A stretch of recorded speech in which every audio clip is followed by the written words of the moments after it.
Alright, so today my goal is to tune up these cheapy reverse kingpin trucks that are on my electric board. So let me take this apart. I'll show you the things that I'd like to improve. The first thing I'm going to do is I'm going to take care of this really loose kingpin. So when it's able to move so much like that, what it does is it means that the truck can move side to side like this in the way we don't want. And that means you're losing turning to slop. The board won't turn as sharp or be as responsive, and at the center, instead of being held nice and snugly by the bushings, it'll feel a little less solid. So that's a really nice thing to do to kind of make it feel quite a bit better at neutral. So to fix that in and make this kingpin nice and sturdy in there, I'm literally just going to be using JB Weld. What would also be a good idea, if you wanted to, is to actually replace the kingpin. The kingpin really should be a grade 8 bolt. This one's a grade 5, but if your trucks are really cheap and they come with an ungraded bolt, and ungraded means that on the head, I can't pull it out to show you, but on the head it's got lines on it. So a grade 5 bolt is going to have 3 lines like that. A grade 8 bolt I think is going to have 6 lines like that. And an ungraded bolt is going to have no lines on it. So what you might want to do is actually upgrade the bolt. But I'm not going to because I don't want to take my trucks off. I just want to do what's easy right now because I'm cheap.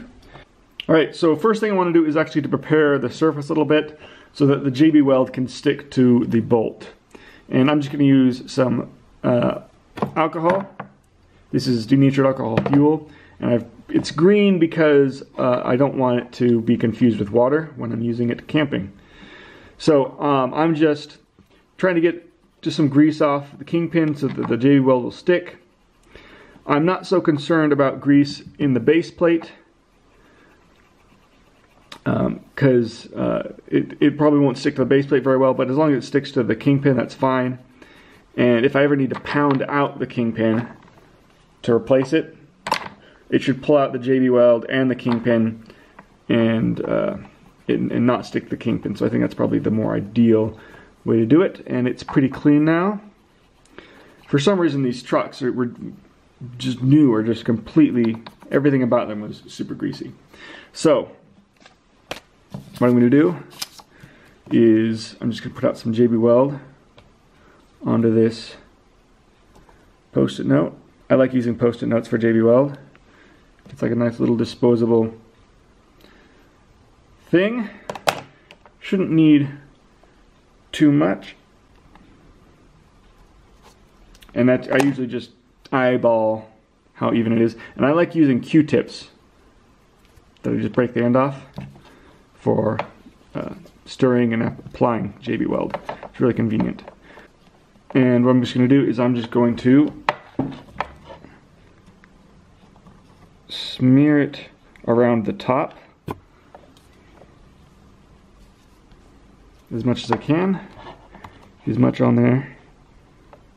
So I pull it in, it's going to pull the JB Weld down. There we go. So the JB Weld doesn't fill all the gaps, but as it dries it should fill enough of the gaps where the kingpin shouldn't be able to move anymore. And to hold it in place while it's drying, and it should just take 5 minutes here, is I'll just put the truck back together really fast. And yeah, I don't care too much about the order of everything because I'm going to have to take it off in a second anyway. Just has to be just tight enough to hold the kingpin in all the way. So it's had a chance to cure now, and as you can see, it's completely stiff, which is what we want. So now the next problem is that the pivot cup is loose in the base plate. It's able to move around, and we don't want that either. That does a similar thing.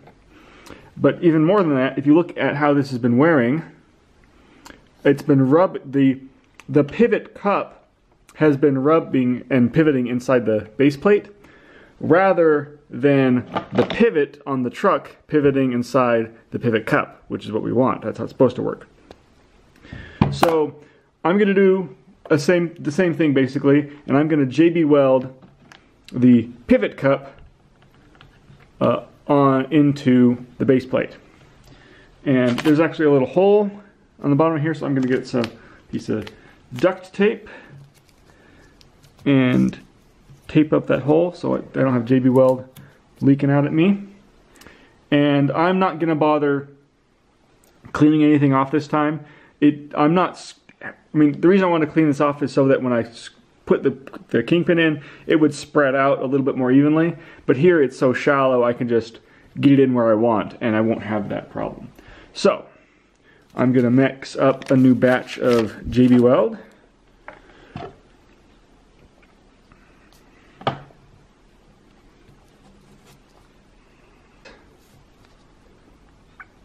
And that is more than plenty.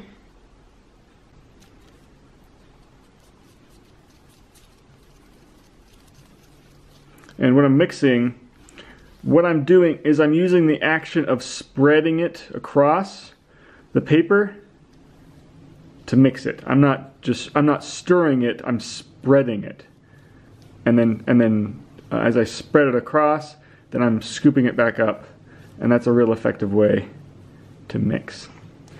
So all I'm going to do is I'm just going to get as much of that in there as I can.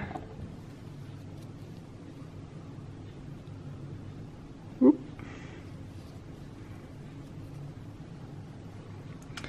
And put that aside. Take the pivot cup and just stick it in there. Put the truck on there just to make sure it's lined up like that. And then I'll wait for that to cure. So now that's cured and we're ready for the next step. And for that, what we're going to do is we're going to take the stock bushings and we're going to replace them with different bushings. And I don't actually have my replacement bushings here yet, so I'm using these bright orange stock Randall bushings as my placeholders for that to represent upgrade. So we're getting the new bushings, and what I'm also going to do is I'm going to take the chance to switch out the washers, or this washer. So if you can see here, the cup washer has been chewing into my hanger, and that's not good. So I'm going to swap this cupped washer out for just a flat washer, and that just goes on there. I'm going to be putting that on there, and having it like that. Before I do any farther assembling it, the other thing I'm going to do is I'm going to use some silicone grease. This is my cheap stuff. This is just plumber's grease. You can get it like Home Depot or whatever. I've got a nicer silicone grease that has Teflon in it, which is super nice. I don't know where it is, but for this, this will work great. So I'm going to take just a tiny bit of this grease, and I'm going to put it into the pivot cup, so that the pivot cup is able to pivot and not squeak. I'm going to take a tiny bit of this grease and put it on, now I'm going to say tiny, I mean tiny bit. That is going to be too much, and it's going to have to wear off, but just take a tiny bit of it and put it on the bushing seat on both sides, like that. So that's going to act like what people use soap for, except it's going to actually stick around for a long time. And I'm going to put that on there, and that's super slick. Put this new bushing on, and the old washer, and tighten it up.